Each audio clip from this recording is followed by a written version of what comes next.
चला लक्ष द्या. प्रॉब्लेम नंबर 8 काय दिले बघा.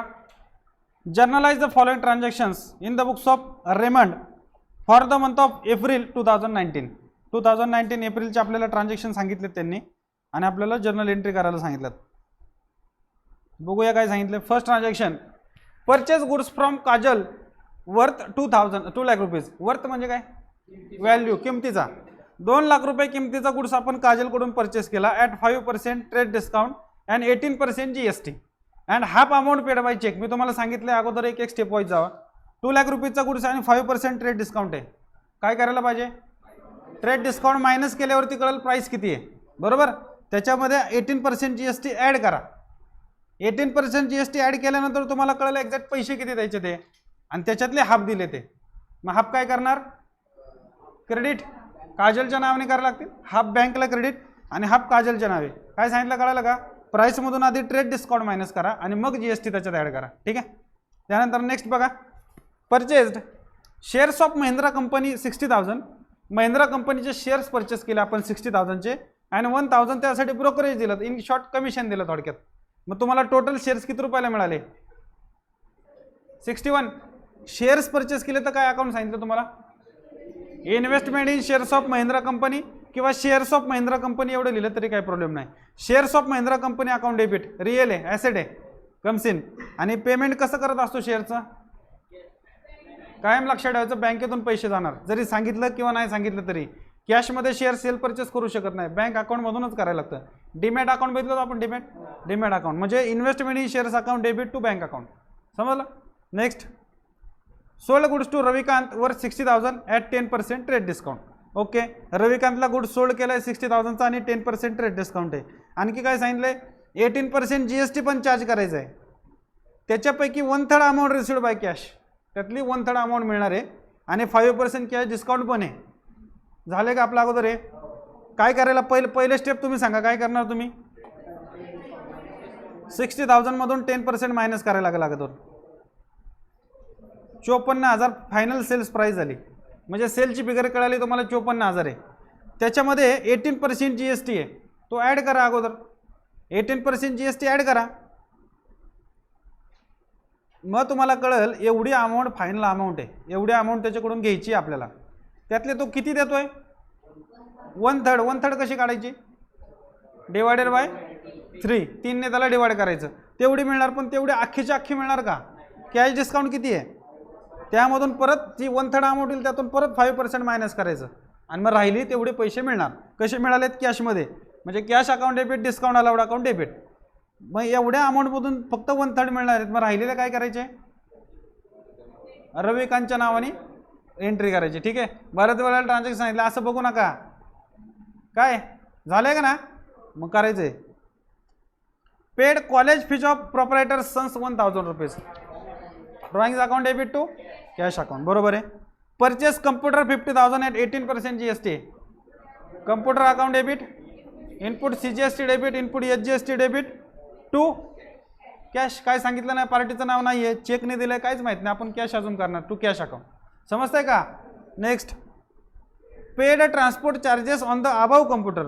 हा जो कम्प्युटर घेतला होता तुम्ही त्याचे ट्रान्सपोर्ट चार्जेस 2,000 रुपीज लागले तुम्हाला. काल पण बघितलं होतं. काल काय होतं बरं? फर्निचर होतं, लॅपटॉप होतं. लॅपटॉपचे ट्रान्सपोर्ट चार्जेस होते, आता कम्प्युटरचे आहेत. काय केलं पाहिजे? हे कम्प्युटरमध्येच ॲड होणार. कारण तुम्हाला कम्प्युटरसाठी लागलेत ते ट्रान्सपोर्ट चार्जेस. म्हणजे मी तुम्हाला जर विचारलं तुम्हाला टोटल कम्प्युटर 50,000 प्लस GST मध्ये मिळाला का 52,000 प्लस GSTला मिळाला? 52,000 प्लस GST. म्हणजे ही पण एंट्री कम्प्युटरलाच होणार.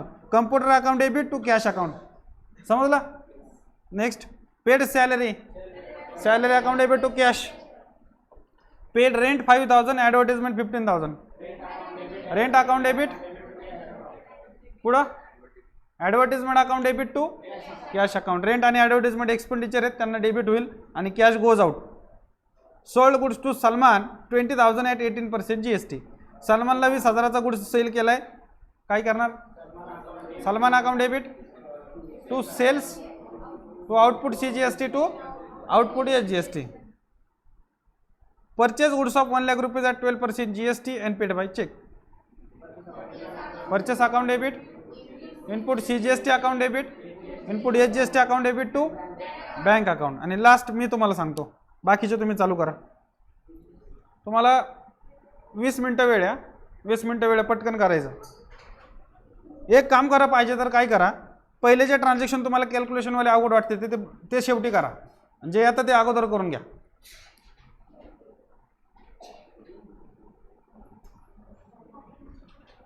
तुम्हाला काय यातलं नोट डाऊन करायचं नाही आहे, बंद करा. तुम्ही तुमचं सॉल्व करा, मी माझं करतो.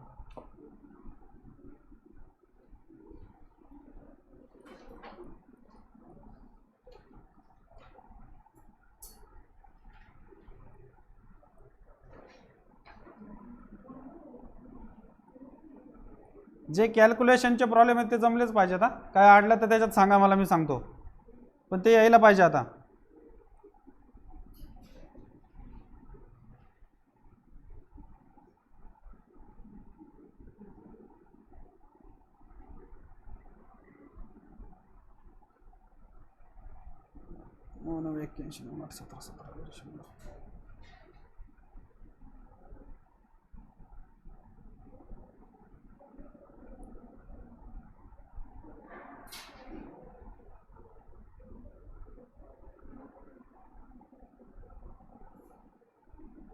दोन लाख 10,000 7 आणि 7 14 2,24,200.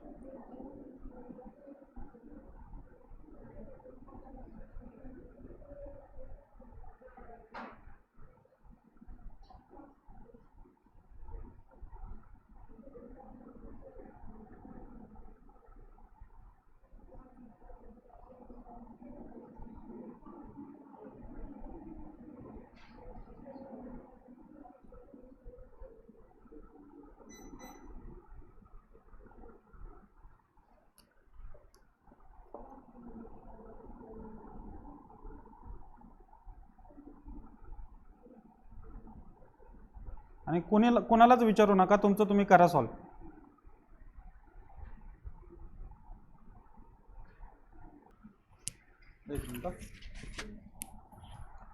फर्स्ट क्वेश्चन मध्ये तुम्हाला एवढी 2,24,200 त्याला टोटल द्यायची. त्यातली आपण किती दिली बघा, हाफ अमाऊंट हाफ दिली ना. मग याच्या निम्मे काढा. 2,24,200 डिवायडेड बाय 2 करा पटकन. चला, तुम्हाला सांगितलेली टॅक्ट वापरा. आता हे बघा, ऐका, हे 2 लाख आहेत. 2 लाखाचे निम्मे किती झाले? 1 लाख रुपये. हे 24,000 आहेत. 24,000चे निम्मे किती झाले? 12,000. आणि 200चे निम्मे किती होतील? 100. म्हणजे आता याची बेरीज बघा बरं किती होती? 1,12,000 1,12,000 100. बरोबर आहे. म्हणजे तुम्ही 50% हाफ अमाऊंट पेड केली. हाफ पेड कशी पेड केली बघा, चेकने दिले म्हणजे चेक बँकेला क्रेडिट करणार. बरोबर आहे का? Bank is giver. आणि राहिलेली हाफ काय करायची? मग काजलच्या नावे करायची. मग काजल रिसिव्हर आहे का गिव्हर आहे? नीट बघून सांगा, चुकीचं सांगितलं तर फटकोलणारच. आता आपण परचेस केलाय का सेल केलाय? आपण परचेस केला का सेल केला? आपण परचेस केला. म्हणजे ती गिव्हर असेल का रिसिव्हर? गिव्हर. म्हणजे गिव्हरचा रूल काय सांगतो? Credit the giver. म्हणजे काजलला क्रेडिट करायचं. आता राहिला प्रश्न, तुम्ही परचेस किती रुपयाचं होतं? तुमचं परचेस किती रुपये झालं होतं? परचेसची व्हॅल्यू किती होती? 1,90,000. बरोबर. हे झालं तुमचं परचेसला डेबिट. हे CGST SGSTला डेबिट. आणि क्रेडिट कोणाला? एवढे पैसे दिले बँकेला क्रेडिट, आणि राहिलेले पैसे काजलला क्रेडिट. सिंपल आहे. समजलं का? आता समजलं नसेल तर परत सांगतो. सांगा, समजलं का? स्वतः काय केलं नक्की? इकडं वैष्णवी कळालं का? मग जर्नल एंट्री काय होईल सांगा बरं एकदा मला. अमाऊंट सहित सांगायचं. परचेस अकाउंट डेबिट अमाऊंट सकट सांगा. 1,90,000. Input CGST account debit 17,100. इनपुट SGST account debit 17,100 to bank account 1,12,100 1,12,100 आणि टू काजल्स अकाउंट 1,12,100. हाफ अमाऊंट सेमच येणार दोन्ही. समजलं का आता? हां. त्यानंतर आता पुढचं कुठलं आहे? शेअरवाला तर सिंपल होतं, त्याचं काही नाही. 9 नंबरचा क्वेश्चन सांगा मला. 9 डेटची एंट्री सांगा. 9 एप्रिल. 9 एप्रिलचे ट्रान्झॅक्शन बघा काय बघा काय दिलंय. Sold goods to Ravikant worth 60,000 at 10% trade discount, 18% GST and 1/3 amount received by cash and 5% cash discount. सगळं बघायचंच नाही लगेच. अगोदर काय करायचं, सगळ्यात अगोदर डिस्काउंट मायनस करून किती प्राइस येते बघा. 60,000 मधून 10% मायनस करा. 60,000चा माल आहे, त्याच्यामधून 10% ट्रेड डिस्काउंट किती येईल, 6,000 ना. म्हणजे 54,000चा नेट सेल आहे. म्हणजे सेल्स प्राइस आली तुमची 54.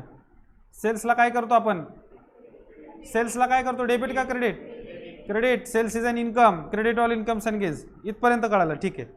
त्याच्यात काय सांगितलंय पुढं,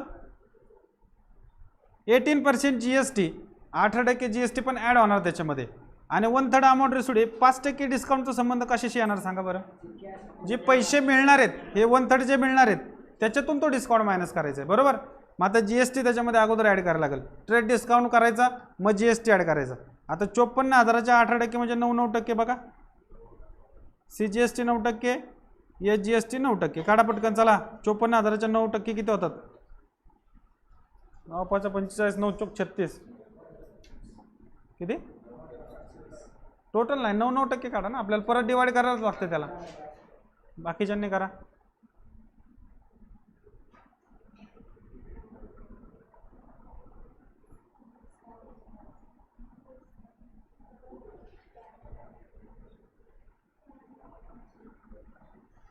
किती आलं, 4,860. म्हणजे दोन्हीची अमाऊंट तीच येणार, 9% दोन्ही पण.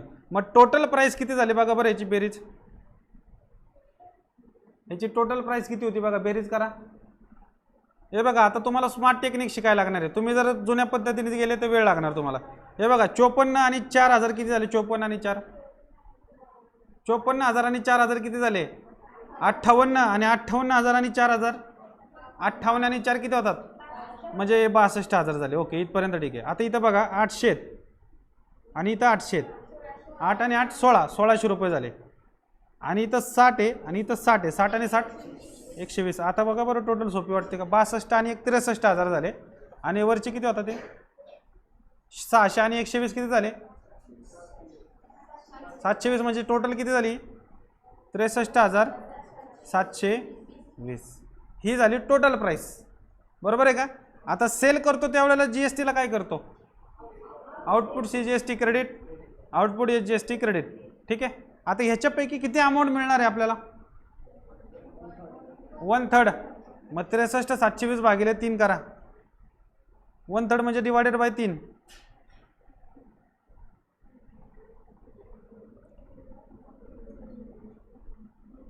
पटपट करायचं आहे. 63,720 डिवायडेड बाय 3.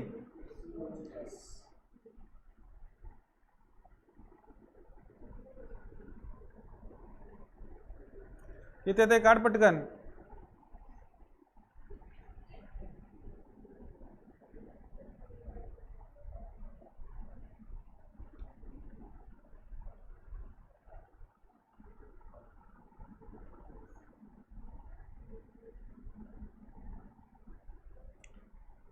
तुम्ही आता बाहेर काढायच्या लेवलला आलेच जवळजवळ. रोज तुमचं चाललंय काहीतरी, रोज सांगतोय शांत बसा,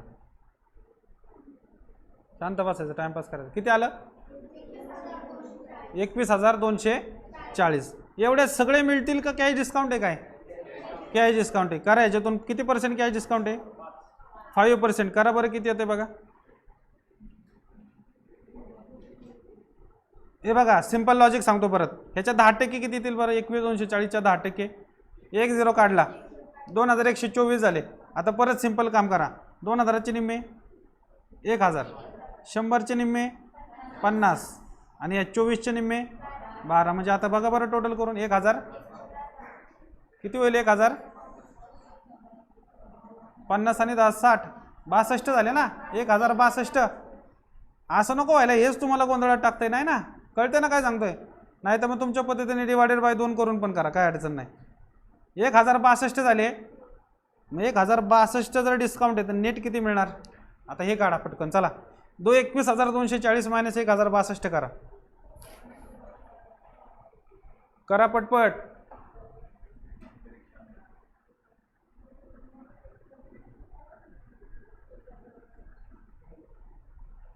-21,240 मायनस 1,062 किती आले बघा.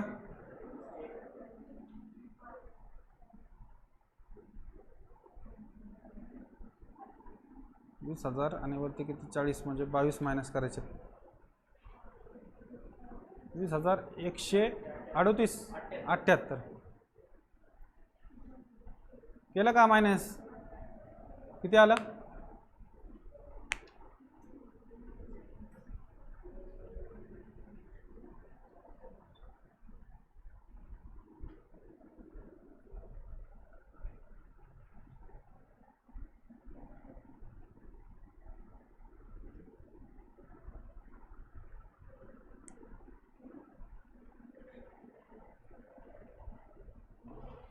एवढा वेळ?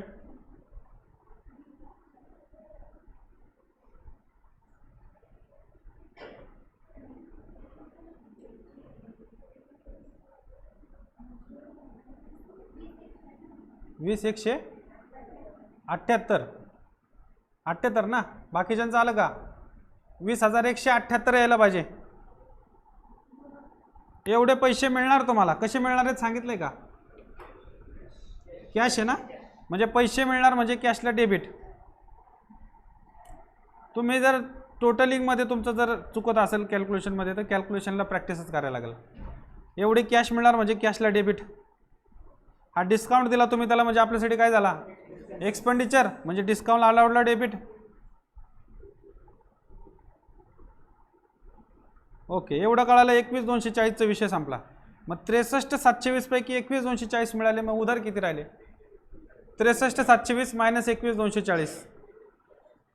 63,720 मायनस 21,240 एवढी उधारी राहिली. बघा किती होतं हे.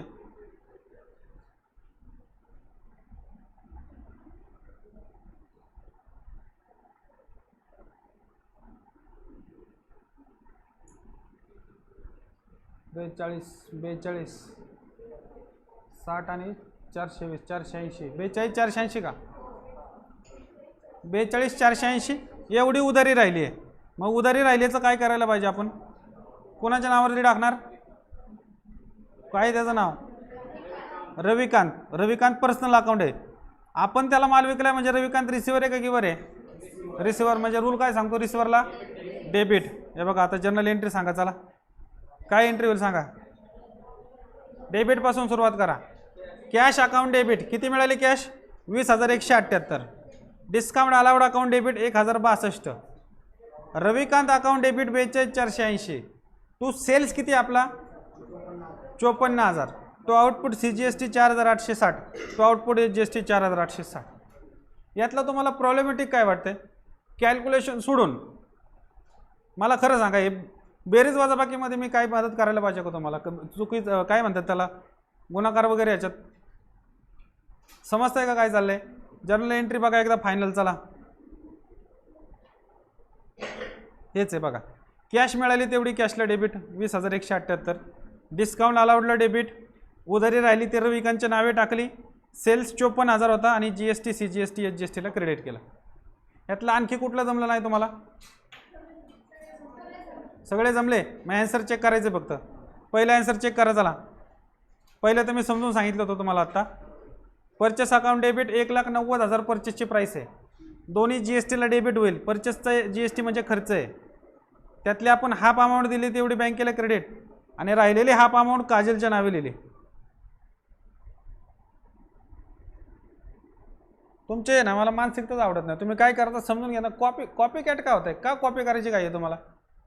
समजून घ्या ना. जर समजलं तर असे 10 प्रॉब्लेम सॉल्व्ह कराल तुम्ही. कॉपी करायची कशाला? काय करता? समजलं का हे महत्त्वाचं आहे. समजलं का कसं केलं आहे? जर समजलं तर परत जमलं. किती जणांचं बरोबर आलं होतं तुमच्यापैकी? आणखी बाकी चुकलं होतं? आरती चुकलं होतं? काय चुकलं होतं? अमाऊंट चुकली होती. जर्नल एंट्री बरोबर होती. ठीक आहे. आता हे पुढचं बघा. 4 तारखेचा शेअर्स इन महिंद्रा कंपनी. मी अगोदरच सांगितलं तुम्ही इन्व्हेस्टमेंट इन शेअर्स लिहिला असेल तरी काय प्रॉब्लेम नाही. Shares in Mahindra company debit to bank account 61,000 बरोबर आहे. याचं लॉजिक कोणाला पाहिजे? ही ॲसेट आहे तुमची. इन्व्हेस्टमेंट म्हणजे ॲसेट म्हणजे कुठला अकाउंट? Real account. मग रिअल अकाउंटमध्ये शेअर्स कम्स इन का goes out? Comes in. Shares comes in. Comes इनला काय करायचं असतं? डेबिट. बँक पर्सनल आहे. बँक पर्सनल आहे मग बँक रिसिव्हर का गिव्हर? गिव्हर म्हणजे क्रेडिट द गिव्हर. हे तुम्ही ज्या वेळेला एंट्री करता त्यावेळेला डोक्यात बॅक ऑफ द माइंड चालू पाहिजे. इन्व्हेस्टमेंट ॲसेट आहे, ॲसेट कम्स इन म्हणून डेबिट, बँक गिवर म्हणून त्याला क्रेडिट, असा विचार करायचा आहे जरी लिहिलं नाही तरी. त्यानंतर पुढचं हे आत्ता बघितलं आपण 9 तारखेचं. पुढं मुलाची ट्युशन फीज पेड केली होती, drawings account debit to cash account, ही बरोबर यायला पाहिजे सगळ्यांची. आली का? ओके. त्यानंतर कम्प्युटर परचेस केला होता, computer real account, computer comes in म्हणजे डेबिट. त्यानंतर परचेसचा GST डेबिट करतो आपण. आणि पेमेंट कसं केलं सांगितलं का काय? म्हणजे आपण अजून करणार कॅश दिली टू कॅश अकाउंट 59,000. हे आय थिंक बऱ्याच जणांचं बरोबर आलंय बरोबर. त्यानंतर काय होतं, त्या कम्प्युटरचेच ट्रान्सपोर्ट चार्जेस होते. मी तुम्हाला सांगितलं कम्प्युटरचे ट्रान्सपोर्ट चार्जेस आहे म्हणून ते कम्प्युटरलाच टाकायचे. Computer account debit to cash account, ठीक आहे. त्यानंतर next salary to cash simple होतं. Rent advertisement debit to cash, हे जमलं का? हे जमतंय, सिम्पल जमतंय. आता सलमानच्या बाबतीत काय झालं, सलमानला आपण 20,000चा गुड सेल केला आणि 18% GST घेतला. सरळ सिंपल विचार करायचा, मी बिझनेसमॅन आहे, मी सलमानला 20,000चा माल दिला आणि GST पण घ्यायचं आहे, म्हणजे सलमानकडून टोटल अमाऊंट किती घेणार आपण?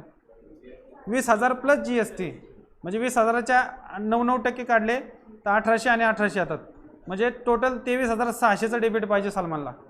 त्यातलं सेल्स आहे 20,000चा आणि सेलचा GST क्रेडिट करायचा असतो. आउटपुटची GST, आउटपुट GST. हे किती जणांचं चुकलं? मुलींपैकी चुकलं. काय चुकलं लक्षात आलं का आता? बाकी आणखी? तुला तर मागाशी सांगितले मी, तुमचं बरोबर आलं होतं का? ठीक आहे. बाकीच्यांना जमलं होतं? इकडं किती जणांचं चुकलं होतं? किशोर चुकलं होतं का बरोबर होतं? चुकलेलं. आता झालं का सरळ? काय चुकलं होतं कळालं का आता? वैभव कळालं? पांडवा कळतं का? पुढं हे तर सिम्पल होतं. 1 लाख रुपयांचा गुड्स परचेस केला आणि 12% GST होता. 1 लाखाचा मग 12% म्हणजे निम्मे किती होणार? 6, म्हणजे याचे 6% काढा, 6,000 येतील. म्हणजे परचेस अकाउंट डेबिट 1 लाख रुपये, इनपुट CGST 6,000, इनपुट SGST 6,000 आणि टोटल बँकेला क्रेडिट किती देणार? टोटल 1,12,000. बरोबर आहे काय? आणि लास्ट एंट्री मला तुम्हाला सांगायची बाकी होती. काय सांगितलं होतं त्यांनी? Wedges outstanding.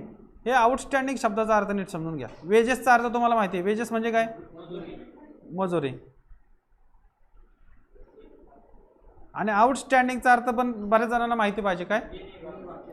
देणे बाकी आहे. इंग्लिशमध्ये ड्यू बट नॉट पेड. म्हणजे असे खर्च जे चालू वर्षातले आहेत पण त्याचे पैसे दिले नाहीत. पैसे दिले नाहीत म्हणजे आपल्यासाठी ही काय झाली बरं? लायबिलिटी झाली. पैसे दिले नाही म्हणजे लायबिलिटी झाली. मॉडर्न अप्रोच आठवतं का? Modern approach. इन्क्रीज इन लायबिलिटीचा रूल काय होता? इन्क्रीज इन लायबिलिटीला काय करायचं होतं? क्रेडिट. म्हणजे याचं अकाउंट येतं वेजेसचं, तो तुम्हाला माहिती, वेजेस एक्सपेंडिचर आहे, वेजेसला डेबिट. आणि आउटस्टँडिंग एक्सपेंडिचर ही लायबिलिटी आहे. दोन्ही अप्रोचनुसार बघू आपण. मॉडर्ननुसार बघितलं तर ही लायबिलिटी आहे आणि इन्क्रीज इन लायबिलिटीचा रूल होता क्रेडिट. आणि दुसरा ट्रॅडिशनलनुसार आउटस्टँडिंग वेजेस पर्सनल रिअल नॉमिनलमधलं कुठलं अकाउंट आहे? पर्सनल. का? रिप्रेझेंटेटिव्ह आहे. तुम्ही पगार द्यायचा राहिलाय म्हणताय, पण कुणाला द्यायचा राहिलाय? कुणाला? 20,000 कुणाला द्यायचे तुम्हाला? एम्प्लॉय, लेबरला. म्हणजे कुणाचं अकाउंट आहे? लेबरचं रिप्रेझेंटेटिव्ह पर्सनल आहे. मग आता राहिला प्रश्न, लेबर रिसिव्हर आहेत का गिव्हर आहेत? द्यायचे बाकीत पैसे तुम्ही त्यांना. त्यांनी काम केलंय, काम केलंय ना, त्यांनी तुम्हाला सर्व्हिस प्रोव्हाइड केली आहे, म्हणजे लेबर इज गिव्हर. त्यांनी काम दिलंय ना, तुमच्याकडे काम केलंय ना, म्हणजे लेबर इज गिव्हर, मग क्रेडिट द गिव्हर. हे रिप्रेझेंटेटिव्ह पर्सनल अकाउंट आहे.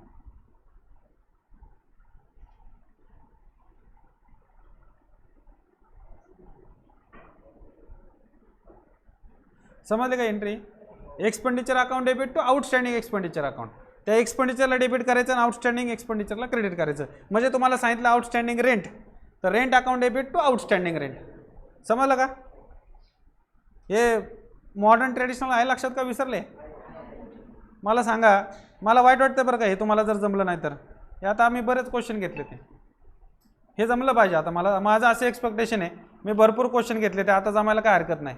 काय प्रॉब्लेम आहे का? काय सांगायचं आहे का अजून याच्यामध्ये? कळत का नाही? म्हणजे एक्झॅक्ट प्रॉब्लेम काय येतोय? कॅल्क्युलेशन. मग त्याला प्रॅक्टिस एवढाच ऑप्शन आहे. एंट्री कळते पण अमाऊंट चुकतं, ते असंच होतं ना. मग अमाऊंट चुकतं ते तर प्रॅक्टिस करणे. आता होमवर्क तुमचे मी चेक करत नाही, होमवर्क करताय का नाही करत रोज? उद्यापासून परत चेक होतील. आधीचे पण चेक करणार आहे, ठीक आहे. उद्या सकाळी 9 वाजता लेक्चर होईल आपलं.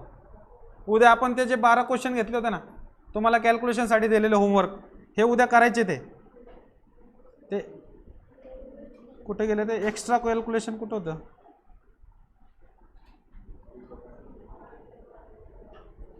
आय थिंक माझ्याकडे ह्याच्यात नसतील, ते आहेत. समजून घ्या. हे क्वेश्चन तुम्हाला मी होमवर्कसाठी पाठवले. ते त्या दिवशी सांगितलं होतं, ज्यांनी केलं नसेल त्यांनी परत करा. हे सगळे कॅल्क्युलेशनचेच प्रॉब्लेम आहेत. जे तुम्हाला जमत नाही ना त्याच्यावरती सगळे प्रॉब्लेम येते. ट्राय करायचे सगळेच्या सगळे. जे नाही जमणार मी उद्या तसंही समजून सांगणार आहे, पण तुम्ही सगळ्यांनी केलेलं दिसलं पाहिजे मला. आणि महत्त्वाची सूचना, कॅल्सी मोबाईलचा वापर करू नका. आता करसाल कॅल्सीवरती, एक्झाममध्ये आहे का कॅल्सी अलाउड? चुकलं तर चुकू दे, ठीक आहे. चला ठीक आहे, बाकीचं उद्या बघूया आपण.